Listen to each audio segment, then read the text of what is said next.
متواتر روایت کے بارے میں مصنف رحمۃ اللہ علیہ بحث کر رہے ہیں، اور پہلے ذرا تفصیل سے ان کی شروط ذکر کی ہیں، اور اب ذرا اجمال کے ساتھ انہی شرائط کا تذکرہ ہے، اور وہ کیا ہیں؟ کہتے ہیں فَإِذَا جَمَعَ هَذِهِ الشُّرُوطَ الْأَرْبَعَ، جب یہ 4 شرطیں جمع ہو جائیں، 4 شرطیں جمع ہو جائیں، وہ کون کون سی ہیں؟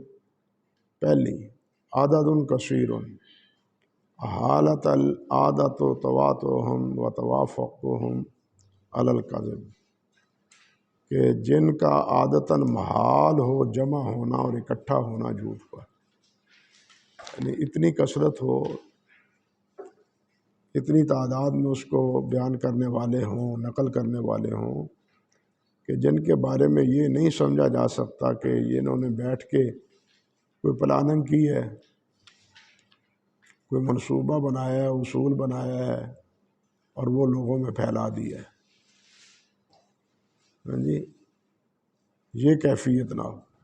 دوسری، رواؤ ذالک عن مثلہم من الابتداء الی الانتہاء، اور یہ کثرت ابتداء سے انتہا تک اسی طرح ہو، ابتدائے سند سے انتہائے سند تک یہ اسی طرح کثرت کے ساتھ یہ چیز جو ہے وہ موجود ہو۔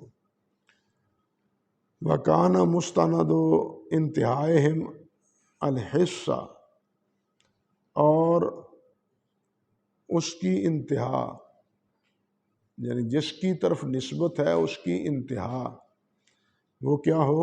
وہ حس ہو، مشاہدہ کی ہو، سماع کے ساتھ اس کا تعلق ہو، مشاہدہ کے ساتھ اس کا تعلق ہو، عقل کے ساتھ یا فکر کے ساتھ اس کا تعلق نہ ہو۔ کہتے ہیں وَانْضَافَ إِلَىٰ ذَلِكَ أَنْ يَصْحَبَ خَبْرَهُمْ إِفَادَةُ الْعِلْمِ لِسَامِعِهِ، اور اس کے ساتھ اس چیز کو بھی ملا لو کہ ان کی خبر سننے والوں کو فائدہ علم دے۔ علم سے مراد یہاں یقینی علم ہے، کہ سننے والے کو یقینی طور پر اس بات کا احساس ہو جائے کہ یہ واقعی خبر صحیح ہے، اس کے بارے میں کوئی دوسری رائے نہیں ہے۔ تو کہتے ہیں فَهَذَا هُوَ الْمُتَوَاتِرُ، یہ ہے متواتر۔ یہ 4 شرطیں ہیں۔ بعض نے اس میں، بعض نسخوں میں اس میں ترتیب تھوڑی سی الٹ کی ہے کہ عدد کثیر، اس کو ایک عدد بنایا ہے، ایک قسم بنائی ہے، اور آگے احالت العادت و تواتؤہم، اس کو دوسرا جملہ یا دوسری شرط بنائی۔ لیکن اکثر نسخوں میں اسی طرح ہے جس طرح یہاں ہمارے سامنے نسخہ ہے۔ یہاں ایک بڑا عجیب واقعہ ہے جس کا تذکرہ حافظ سخاوی نے بھی، حافظ ابن حجر نے بھی، اور ابن حبان رحمۃ اللہ علیہ نے ثقات میں بھی ذکر کیا ہے، جس کا تعلق یہ ہے کہ وہ واقعہ حس کے ساتھ یا سماع کے ساتھ نہ ہو، بس اڑتی ہوئی ہوا یا اڑتی ہوئی بات نہ ہو۔ ایک سائل نے امام ابو عوانہ رحمۃ اللہ علیہ، یہ غلام تھے، اور ان کے سردار سے تعاون طلب کیا، ان کے مالک سے، تو انہوں نے، سردار نے تو کچھ نہ کیا، لیکن امام ابو عوانہ رحمۃ اللہ علیہ، انہوں نے اپنی طرف سے کچھ اس کو نہ دے دیا، اس کی داد رسی کی، اس سے تعاون کیا۔ وہ سائل بڑا ہوشیار تھا، وہ کہنے لگا اس کا صلہ میں تمہیں دوں گا، اس کا بدلہ میں تمہیں دوں گا۔ اب یہ حج کا موقع ہے، تو وہ آدمی سڑک پر کھڑا ہو گیا اور کہنے لگا، او لوگوں مبارک ہو ابو عوانہ کو، امام ابو عوانہ واللہ بن عبداللہ کو ان کے مالک نے آزاد کر دیا ہے، آزاد کر دیا ہے۔ یہ آوازیں دی جا رہا ہے، لوگ بھی سن کے بڑے خوش ہو رہے ہیں کہ یزید بن عطا لیثی جن کے وہ غلام تھے، ان کا جا جا کے شکریہ ادا کرتے ہیں کہ آپ کی بڑی مہربانی کہ جناب اتنے بڑے محدث کو آپ نے آزاد کر دیا۔ اور امام ابو عوانہ رحمۃ اللہ علیہ ان کو بھی جا جا کے گلے مل رہے ہیں کہ مبارک ہو جی آپ کو، آپ کے مالک نے آزاد کر دیا۔ تو لوگ آتے جاتے ہیں، اور وہ جو ہے نا مالک، وہ بھی حیران ہے کہ اب میں کیا کروں، اگر میں انکار کروں میں نے آزاد نہیں کیا تو یہ حج کے موقع پر اتنی زور سے آوازیں لگا رہا ہے، یہ لوگ میرے بارے میں کیا تاثر قائم کریں گے، میرے بارے میں کیا تاثر قائم کریں گے۔ تو وہ مرتا کیا نہ کرتا، اس نے کیا کیا، خاموشی اختیار کی،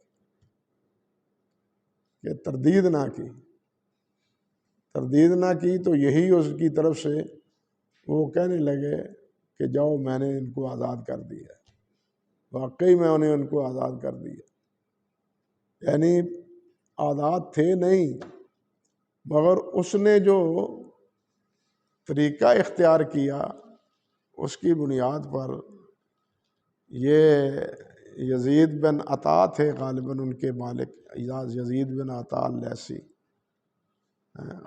وہ مجبور ہو گئے۔ یہ لائن فضل اپنے کیا نام ہے،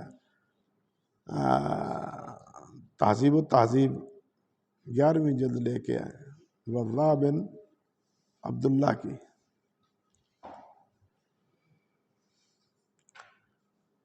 اللہ اکبر کبیرہ۔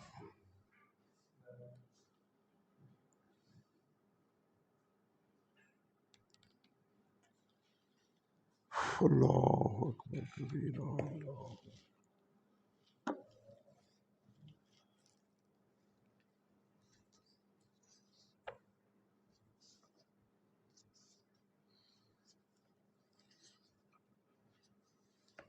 واللہ یہ اللہ الوضاح بن عبداللہ الیشکری مولا یزید بن عطا ابو عوانہ الواسطی البزاز، یہ واقعہ ہے۔ حقا ابن حبان قصة اعتقه على صفة أخرى فقال كان يزيد بن عطا حج ومعه أبو عوانة فجاء سائل إلى يزيد فسأله فلم يعطه شيئا فلاحقه أبو عوانة فأعطاه دينارا فلما أصبحوا وأرادوا الدفع من مزدلفہ سے واپس لوٹ رہے تھے، وقف السائل على طريق الناس فكلما رأى رفقة قال يا أيها الناس اشكروا يزيد بن عطا فإنه تقرب إلى الله تعالى اليوم بعتق أبي عوانة۔ یہ بات کر رہا ہے، اللہ اکبر۔ فجعل الناس يمرون فوجا بعد فوج إلى يزيد يشكرون له ذلك وهو ينكر فلما كسروا عليه قال من يستطيع رد هؤلاء اذهب فأنت حر۔ ان سب کی کون تکذیب کرے، تو جاؤ میں نے تمہیں آزاد کر دیا۔ تو یہ واقعہ بھی سنی سنائی بات تھی نا، اس کا تعلق حس کے ساتھ نہیں تھا کہ واقعتاً یہ اس طرح ہوا۔ یا اسی طرح یہ جو واقعہ معروف نبی علیہ الصلوۃ والسلام کا اپنے ازواج مطہرات کو طلاق دے دینے کا مشہور واقعہ، حافظ ابن حجر رحمۃ اللہ علیہ نے اس کو بھی اس کی مثال ٹھہرایا ہے۔ نامی جلد پکڑے فتح الباری کی، یہ شیخ بن باز والا نسخہ ہے نا، کالی جلد ہے، نامی جلد پکڑے۔ اللہ اکبر کبیرہ، اللہ اکبر کبیرہ۔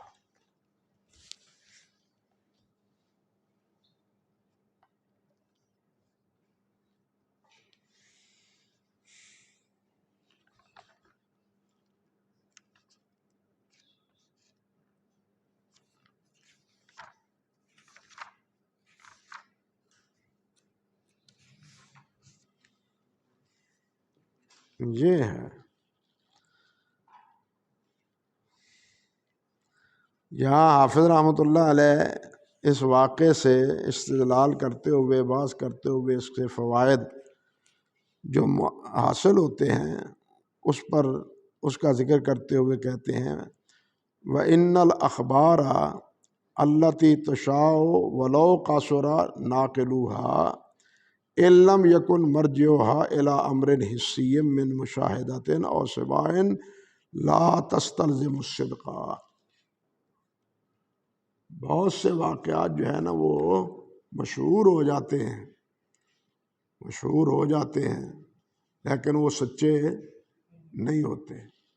مشہور ہو گیا تھا نا کہ نبی علیہ السلام نے طلاق دے دی، ہاں، حضرت عمر فاروق رضی اللہ تعالیٰ عنہ بھی حضرت ام حبیبہ سے آ کے ناراض ہوئے بیٹی سے کہ تم نے نبی علیہ حضرت حفصہ سے کہ تم نے کیوں پشیمان کیا نبی علیہ السلام کو، اللہ کے اندر کچھ کہانی طلاق دینے کی تھی ہی نہیں، لیکن بات مشہور ہو گئی۔ تو یہ بات پہلی جلد میں بھی آئی ہے اور یہاں کتاب النکاح میں بھی آئی ہے۔ کتاب النکاح میں بھی یہی بات حافظ رحمۃ اللہ علیہ نے کہی ہے۔ یہ 292 صفحہ جلد 2 ہے اور پہلی جلد کا بھی یہ صفحہ ہے 186 جلد اول، وہاں بھی حافظ رحمۃ اللہ علیہ نے یہی بات فرمائی۔ اور اسی قسم کا واقعہ مشہور حضرت عائشہ رضی اللہ تعالی عنہا کے افق ہے، جس کے بارے میں اللہ سبحانہ و تعالی نے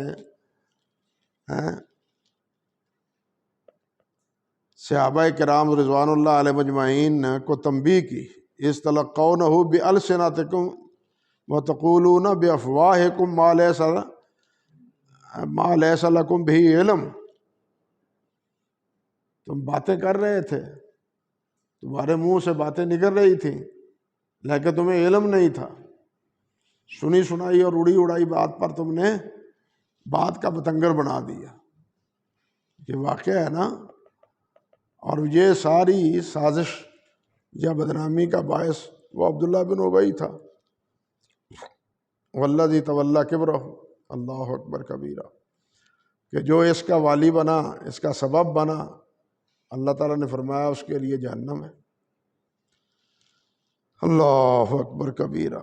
عجیب قصہ یہاں بھی کہ ہشام بن عبد الملک نے پوچھا امام زہری رحمۃ اللہ علیہ سے کہ من تولی کبرہ سے کون مراد ہے؟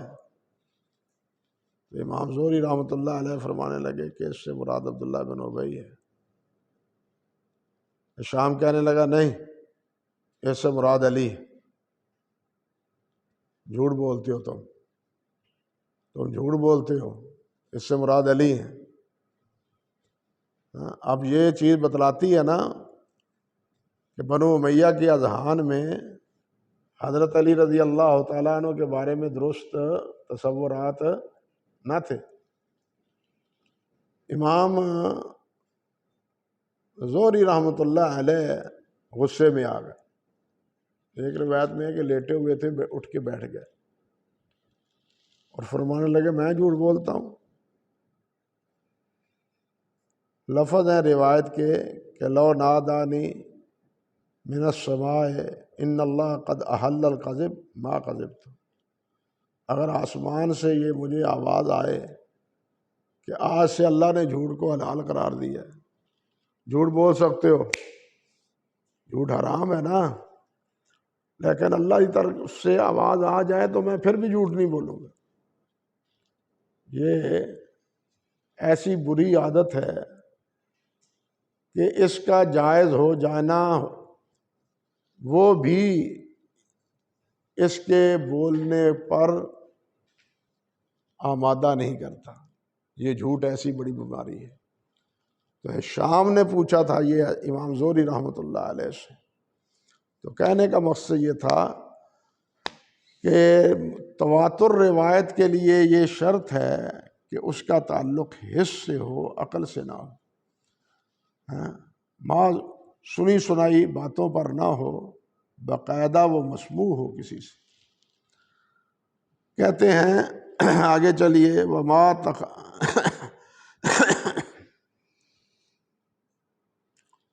یہاں ایک مسئلہ اور بھی ہے کہ پہلی شرط انہوں نے فرمائی ہے کہ عدد کثیر، کثیر تعداد، کثیر تعداد کن کی؟ مسلمانوں کی یا غیر مسلمانوں کی؟ اصول کی جو کتابیں ہیں ان میں لکھا ہوا ہے کہ اس میں مسلمان ہی کی شرط نہیں ہے، غیر مسلم بھی اس میں آتے ہیں۔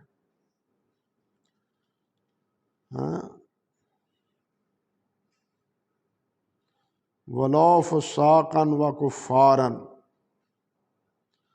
جمع الجوامع بھی ہے اور علی قاری نے بھی اپنے شرح میں یہ بات لکھی ہے۔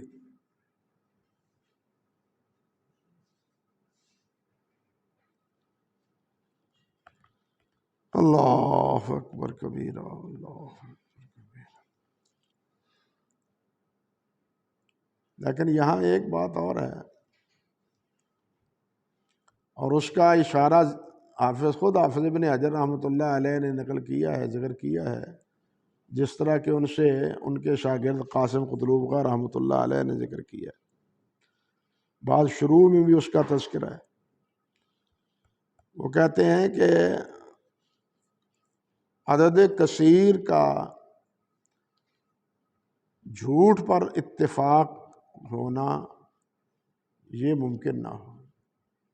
تعداد کہتے ہیں کہ بسا اوقات ایک 7 آدمی ہیں یا 10 آدمی ہیں یا 8 آدمی ہیں، ان کی خبر وہ بھی یقین کا فائدہ دیتی ہے۔ کیوں دیتی ہے؟ کہ ان کی جو صفات ہیں وہ قائم مقام رجال کے ہیں۔ وہ قائم مقام الصفات تقوم مقام الذوات، کہ ایک ہے آدمی صرف بھیڑ چال ہے آدمیوں کی، ایک عالمی وہ ہے وہ جو متقی ہے، پرہیزگار ہے، عالم ہے، امانت اور دیانت میں اس کی شہرت ہے۔ یہ جو اوصاف ہیں یہ قائم مقام ہیں افراد کے، یہ قائم مقام ہیں افراد کے۔ تو ایسے 7-8 افراد بھی کسی روایت کو بیان کرنے والے ہوں تو ان کی روایت بھی علم کا فائدہ دیتی ہے۔ اور اسی سے ملتی جلتی بات شیخ الاسلام ابن تیمیہ رحمۃ اللہ علیہ نے کہی ہے۔ شیخ الاسلام ابن تیمیہ رحمۃ اللہ علیہ نے کہی، وہ بھی فرماتے ہیں کہ بسا اوقات کثرت کی بات ہی قابل اطمینان نہیں ہوتی۔ بعض اشخاص ایسے ہوتے ہیں کہ وہ اگرچہ تعداد میں زیادہ نہ ہوں مگر اپنے اوصاف اور اپنی پارسائی اور اپنی نیکی کی وجہ سے جو بات وہ کہہ رہے ہوں ان سے علم یقینی حاصل ہوتا ہے۔ ان کو رد کرنا ممکن نہیں ہوتا۔ بلکہ انہوں نے یہاں یہ بھی مثال دی ہے کہ ضروری نہیں ہوتا بھوک لگی ہوئی ہو تو 4 ہی روٹیاں کھائی جائیں، 4 ہی روٹیوں سے پیٹ نہیں بھرتا، اچھی غذا ہو تو 2 سے بھی بھر جاتا ہے، اچھی غذا ہو تو 2 سے بھی بھر جاتا ہے، اچھی نہ ہو تو انسان 4 بھی 6 بھی کھا جاتا ہے جب کھانی ہی کھانی ہو۔ تو فرماتے ہیں کہ بسا اوقات یہ صفات جو ہیں وہ قائم مقام کس کے ہوتے ہیں؟ تعداد کے۔ تو کم تعداد کی روایتیں بھی علم یقینی کا فائدہ دیتی ہیں۔ اللہ اکبر کبیر، اللہ اکبر کبیر۔ حافظ فرماتے ہیں، یہ بات آگے چلتے ہیں، وما تخلفت افادۃ العلم عنہ کان مشہورا فقط، اور وہ تعداد جو فائدہ علم نہ دیتی ہو، جو پیچھے رہ جائے فائدہ علم سے، وہ کیا ہوگی؟ وہ مشہور ہوگی۔ کان مشہورا فقط، وہ صرف مشہور ہوگی، متواتر نہیں ہوگی۔ فکل متواتر مشہور من غیر عکس، ہر متواتر مشہور ہے لیکن ہر مشہور متواتر نہیں ہے۔ جیسے کہتے ہیں کہ ہر انسان جو ہے نا وہ حیوان ہے، انسان جو ہے نا، لیکن ہر حیوان انسان نہیں ہے۔ بالکل اسی طرح وقد یقال، اور کبھی یوں بھی کہا جاتا ہے کہ ان شروط الاربع اذا حصلت استلزمت حصول العلم وهو كذلك في الغالب لیکن قد تتخلف عن البعض لمانع۔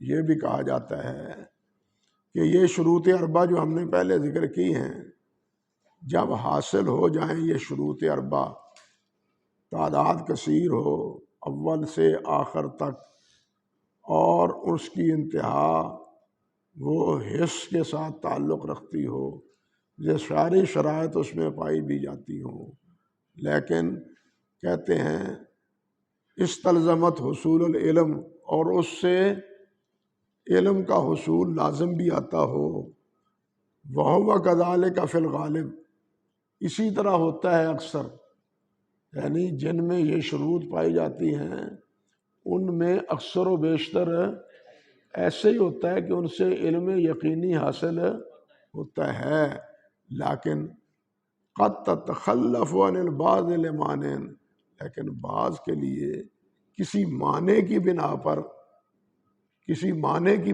کسی سبب کی بنا پر اسے علم یقینی حاصل نہیں ہوتا۔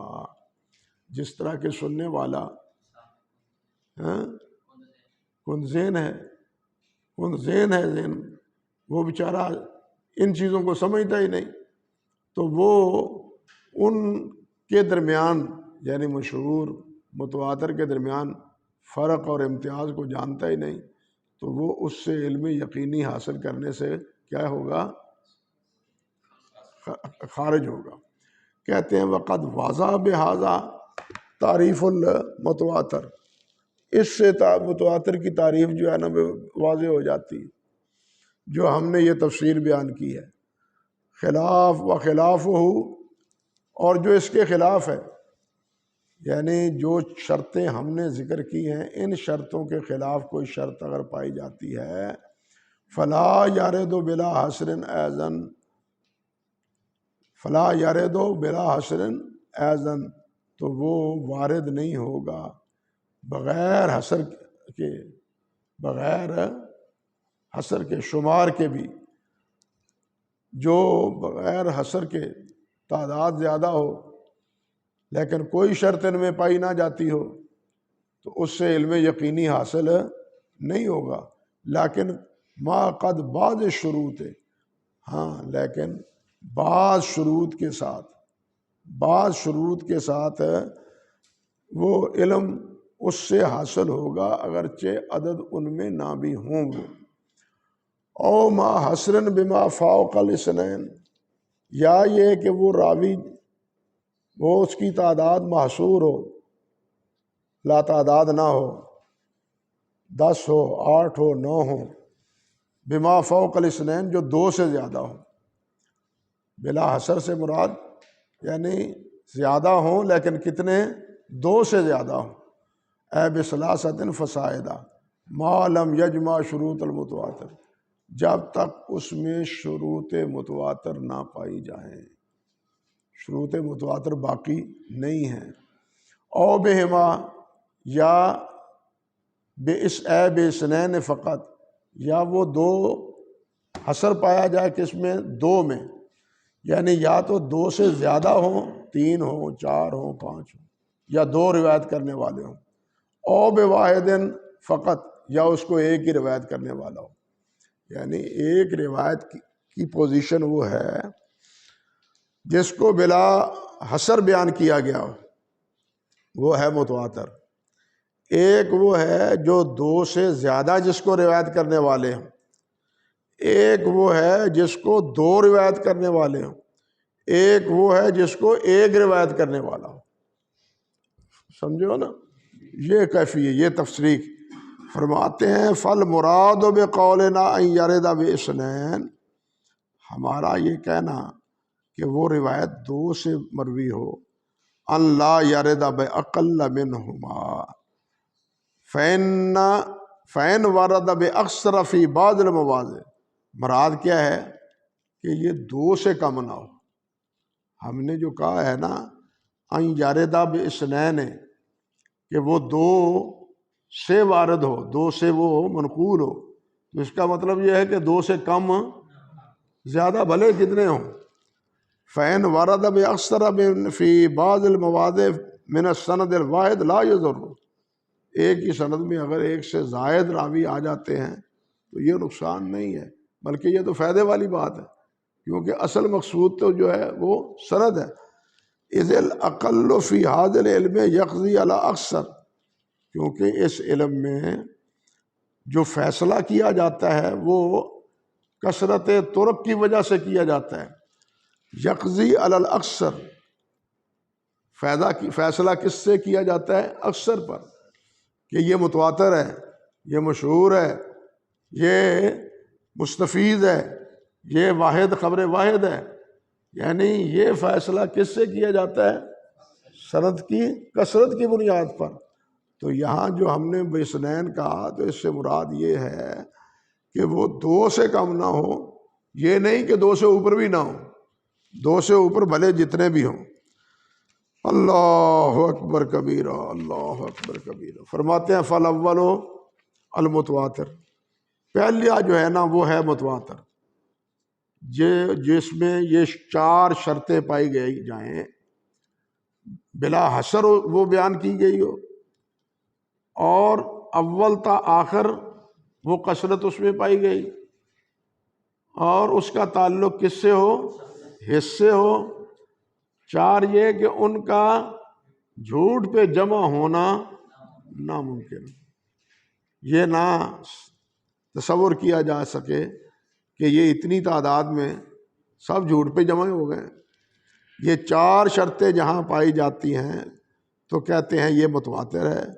وَهُوَ الْمُفِيدُ لِلْعِلْمِ الْيَقِينِي، اور یہی مفید ہے علم یقینی کے لیے، علم یقینی کے حاصل ہونے کے لیے یہی چیز مفید ہے۔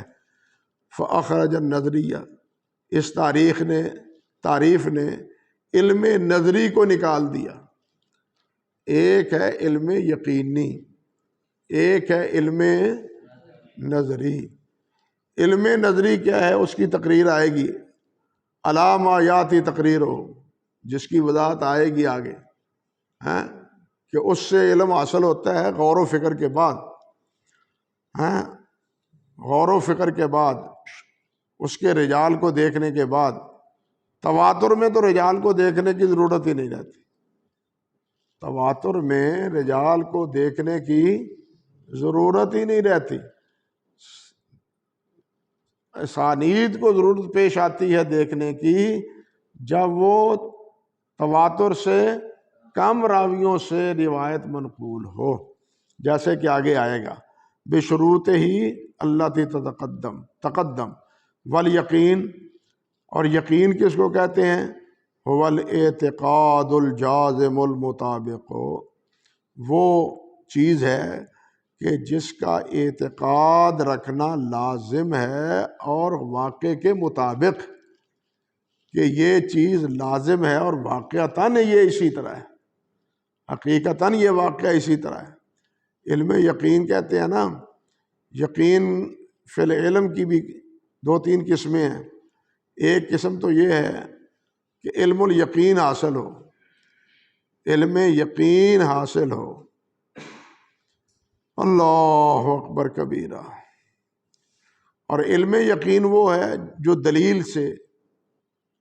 دلیل سے انسان معلوم کرے، اور ایک ہے عین الیقین کہ اس چیز کا مشاہدہ کر لے، آنکھ سے اس چیز کا مشاہدہ کر لے، یہ ہے عین الیقین۔ اور ایک ہے حق الیقین کہ وہ اس کے ساتھ ملحق ہو جائے، یعنی اس کے ساتھ ملحق ہو جائے۔ یقین جس طرح کے فوت ہونے والا فرشتوں کو دیکھ لیتا ہے تو موت کا یقین ہو جاتا ہے نا، اب یہ عین الیقین حق الیقین ہے، آنکھیں کھل گئی ہیں اب، سمجھے یا نہیں؟ حضرت ابراہیم علیہ السلام نے اسی لیے کہا تھا نا، وہ پوچھا جب اولم تؤمن قال بلا ولکن لیطمئن، یہ اطمینان قلب رویت سے کہ میں دیکھنا چاہتا ہوں، یہ اطمینان قلب کس سے ہے؟ رویت سے۔ اللہ اکبر کبیرہ۔ تو کہتے ہیں کہ یقین کیا ہے؟ هو الاعتقاد الجازم المطابق وہذا هو المعتمد، اور یہی تعریف قابل اعتماد ہے۔ ان الخبر المتواتر یفید العلم الضروری، کہ متواتر خبر جو ہے وہ علم ضروری کا فائدہ دیتی ہے، یقینی کا فائدہ دیتی ہے۔ ضرور یہ بات صحیح ہے، اس میں کوئی ریب نہیں ہے، کوئی شک نہیں ہے، نفس الامر میں اسی طرح ہے۔ وَهُوَ الَّذِي يَسْتَرُّ الْإِنسَانُ إِلَيْهِ، اور وہ وہی ہے جس کی طرف مجبور ہو جاتا ہے انسان، بِحَيْثُ لَا يُمْكِنُهُ دَفْعُهُ، کہ اس کو اس کا رد کرنا اس کے لیے ممکن نہ ہو۔ یہ متواتر ہے۔ وقیلہ، اور یہ بھی کہا گیا ہے، لا يفید العلم الا نظریا، اور یہ یقینی حدیث متواتر سے بھی علم یقینی حاصل نہیں ہوتا، بلکہ علم نظری ہی حاصل ہوتا ہے، علم نظری ہی حاصل ہوتا ہے۔ اور یہ قول ہے امام الحرمین عبد الملک جوینی کا، اور یہی قول ہے ابو الحسین بصری کا، اور معتزلہ میں قابی کا۔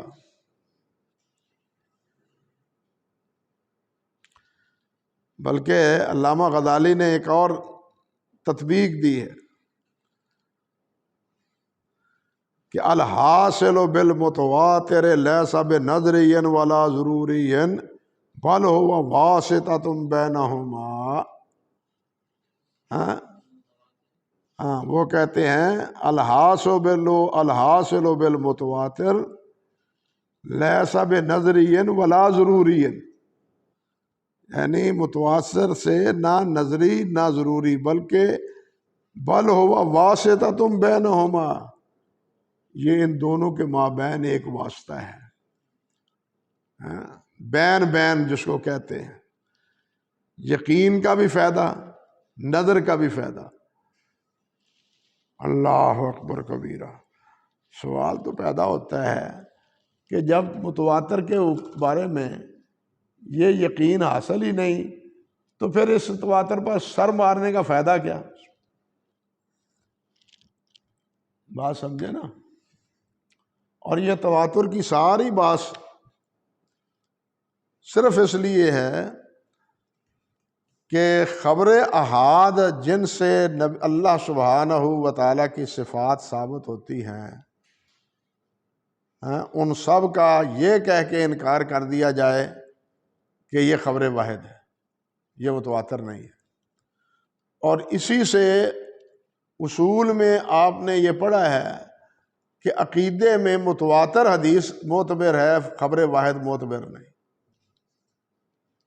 اصول شاشی میں یا نور الانوار میں آپ نے پڑھا ہوگا کہ عقیدے کے مسئلے میں کیا ہے؟ متواتر، کیونکہ عقیدہ یقینی ہے۔ عقیدہ کیا ہے؟ یقین کا مسئلہ ہے، عقد کا مسئلہ ہے۔ یہ نظری اور فکری مسئلہ نہیں ہے کہ جس میں تبدیلی ہوتی رہے، بلکہ یہ عقدی مسئلہ ہے، گرا دیا ہوا مسئلہ ہے، گانٹھ دی ہوئی بات ہے، گرا دی ہوئی بات۔ اس کے لیے یقین چاہیے، اور یقین متواتر سے ہوتا ہے۔ اس لیے خبر واحد ان مسائل میں حجت نہیں ہے۔ لیکن یہی چیز جو ہے بنیادی طور پر محدثین کے نزدیک درست نہیں ہے۔ حضرات محدثین رحمہم اللہ وہ خبر واحد سے بھی عقیدے پر استدلال کے قائل ہیں۔ ہمارے شیخ البانی رحمۃ اللہ علیہ کا جو رسالہ ہے حجیت الحدیث کے موضوع پر، جس کا ترجمہ ہمارے مرحوم حافظ عبدالرشید صاحب نے بھی کیا تھا، وہ بھی اس مسئلے پر بہت اچھا رسالہ ہے کہ حدیث صحیح وہ عقیدے میں بھی حجت ہے، اور فروعات میں مسائل میں بھی وہ حجت۔ یہ نہیں کہ متواتر ہی حجت۔ ایک سیدھی سی بات میں آپ دیکھیں، کفار کا اللہ سبحانہ و تعالیٰ نے مشرکین اور کفار، اس کا انجام کیا بتلایا؟ جہنم بتلایا، جہنم بتلایا ہے نا۔ لیکن ابو طالب کہاں ہوگا؟ ابو طالب وہ جہنم میں تو ہوگا، لیکن وہ کیفیت جو مشرکین اور کافروں کی ہے، وہ سب سے ہلکا عذاب جہنم کا ابو سفیان کو ہوگا، استغفر اللہ، ابو طالب کو ہوگا۔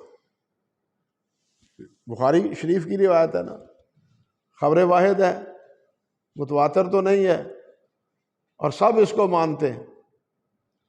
بلکہ روافض اور ہمارے خرافی کچھ حضرات، وہ تو ابو طالب کو ویسے ہی ایماندار مانتے ہیں، سمجھے نا۔ ایک نے ایمان ابی طالب پر کتاب بھی لکھی، بلکہ مولانا خلیل احمد سہارنپوری رحمۃ اللہ علیہ نے لکھا ہے کہ سب سے پہلے قاضی دہلان نے رافضیوں سے پیسے لے کے ایمان ابی طالب کتاب لکھی تھی، رافضیوں سے کتاب لے کے۔ یہ مولانا خلیل احمد سہارنپوری نے لکھا ہے اللہ البراہین القاطعہ میں۔ البراہین القاطعہ کتاب ہے بہت اچھی، یہ الانوار الساطعہ کا جواب ہے۔ بدعات کی تائید میں سب سے پہلی جاں قدر کتاب الانوار الساطعہ تھی، جس کا جواب مولانا خلیل احمد سہارنپوری نے البراہین القاطعہ کے نام سے دیا۔ سمجھ گئے بات؟ تو اس میں ایک جگہ یہ بات انہوں نے لکھی ہے کہ رافضیوں سے پیسے لے کے قاضی دہلان نے ایمان ابی طالب پر کتاب لکھی، حالانکہ صحیح روایات بخاری مسلم کی اور تاریخ کی یہی ہیں کہ ابو طالب نے نبی علیہ الصلوۃ والسلام کی پیشکش کو قبول نہیں کیا تھا، بلکہ حضرت عباس رضی اللہ تعالیٰ عنہ کی اولاد فخر کیا کرتی تھی ابو طالب کی اولاد پر کہ ہمارے ابا جی کو نبی علیہ الصلوۃ والسلام نے اس طرح دعوت نہیں دی، اور ہم کو اور ہمارے ابا جی کو اللہ تعالیٰ نے ہدایت عطا فرما دی، اور ابو طالب کو نبی علیہ الصلوۃ والسلام نے دعوت دی خاص، لیکن ابو طالب کی بھی ساری اولاد بشمول ابو طالب کے اسلام میں داخل اسلام کے شرف سے محروم رہے. حضرت علی رضی اللہ تعالیٰ عنہ اور عقیل یہی مسلمان ہوئے نا، یا جعفر حضرت جعفر، باقی تو دو. اور یہی وجہ ہے کہ ابو طالب فوت ہوئے تھے تو حضرت علی نے اور جعفر نے وراثت نہیں لی تھی، اپنے باپ کی وراثت نہیں لی تھی. تو خیر، کہنے کا مقصد یہ تھا، بات کہاں سے کہاں چلی گئی، کہ یہ حضرات کہتے ہیں کہ متواتر چیز روایت ہونی چاہیے عقیدے کے لیے، مگر بہت سی روایات ایسی ہیں جن سے ثابت ہوتا ہے کہ خبر واحد وہ عقیدے کے لیے حجت ہے. نبی علیہ الصلوۃ والسلام جن صحابہ کرام رضوان اللہ علیہ مجمعین کو دعوت کے لیے بھیجتے تھے، تو کیا وہ عقیدے کے لیے بھی دعوت دیتے تھے یا صرف فروعات پر کی دعوت دیتے تھے؟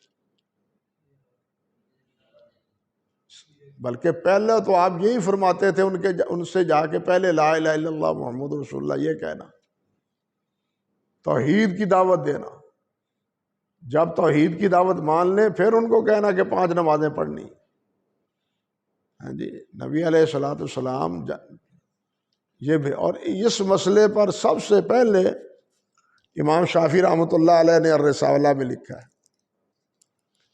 الرسالہ میں امام شافعی رحمۃ اللہ علیہ نے، ان کے بعد ابن حزم رحمۃ اللہ علیہ نے الاحکام میں، اور ان کے بعد حافظ ابن قیم رحمۃ اللہ علیہ نے السوائق میں بڑی مفصل بحث کی ہے اسی مسئلے پر. اللہ اکبر کبیرہ، اللہ اکبر کبیرہ.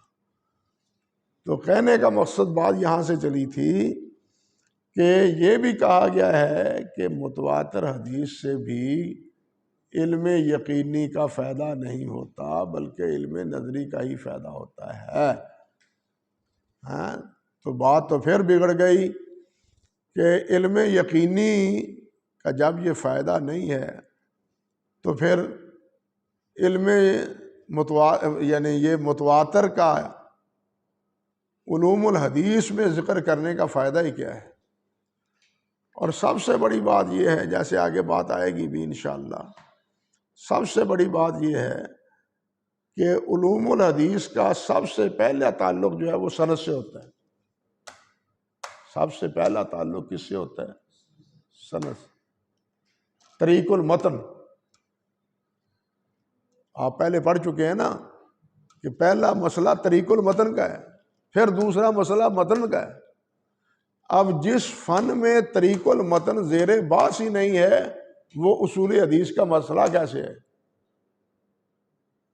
بات سمجھے یا نہیں سمجھے؟ وہ اصول حدیث کا مسئلہ وہ حدیث کا مسئلہ نہیں ہے، وہ مسئلہ فقہ کا ہے یا اصولیوں کا ہے. کیونکہ حدیث میں پہلی بنیاد وہ کس پر ہوتی ہے؟ سند پر ہوتی ہے. اور یہاں آپ متواتر میں سند کو زیر بحث ہی نہیں لاتے، حتیٰ کہ تم کہتے ہو کہ جناب وہ کافر ہی کیوں نہ ہو، مسلمان ہی نہیں کافر ہی کیوں نہ ہو. بنیادی طور پر یہی غلط ہے. اس لیے کہ جس سند کی بنیاد ہی مسلمانوں پر نہیں ہے، ایمان شرط ہے یا نہیں ہے؟ یعنی سب سے پہلے شرط ہے کیا؟ ایمان. آگے تقوی، پرہیزگاری، مروت یہ علیحدہ مسئلے، آگے مسائل ہیں. سب سے پہلی چیز کیا؟ عدالت. عدالت میں پہلی شرط کیا ہے؟ مسلمان ہونا ہے. اب جس شرط کو آپ پہلی قرار ہی نہیں دیتے سند میں، اس کا حدیث سے تعلق کیا ہے؟ اصول حدیث سے تعلق کیا ہے؟ بات سمجھے یا نہیں سمجھے؟ تو کہا لا یفید العلم الا نظریا ولیس بشیء. حافظ کہتے ہیں یہ کوئی چیز نہیں ہے. لأن العلم بالتواتر حاصل لمن لیس له عالیۃ النظر. یہ انشاءاللہ آگے بات کریں گے اللہ نے چاہا. کچھ آواز ہی ساتھ نہیں دے رہی، صحت بھی ساتھ نہیں دے رہی.